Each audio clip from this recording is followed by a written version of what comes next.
தள்ளு தள்ளு தள்ளு தள்ளு அப்படின்னு ஒரு வடிவேலு காமெடி.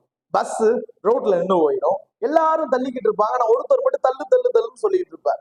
இதே மாதிரி வாழ்க்கையிலையும் வேலையிலையும் 3 தள்ளு தேவைப்படுது.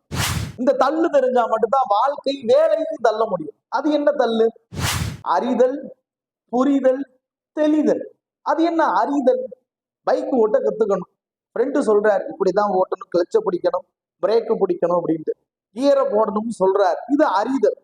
இப்போ நாம கிளச்ச பிடிக்கிறோம், கியரை போடுறோம், டக்குன்னு நிக்குது. 2வது வாட்டி செய்யறோம், 3வது வாட்டி செய்யறோம், இப்பதான் புரியுது. ஓ, இப்படி கிளச்ச பிடிச்சுதான் இப்படி கியரை போடணும், இப்படித்தான் நம்ம ஆக்சிலேட்டர் கொடுக்கணும். இதுக்கு பேரு புரிதல். இப்போ 3வது பாருங்க, கொஞ்ச நாள் 1 மாசம் 2 மாசம் ஆகும், நம்ம பைக்கை ஓட்டிட்டு போகும்போது போனை கூட பேசிட்டு ஓட்டிட்டு போவோம். இது என்ன? ஓட்டி ஓட்டி என்ன ஆயிடுச்சு? தெளிதல். ஒரு விஷயத்தை தொடங்கும் பொழுது அறிதல் நிலைமையில இருப்போம்.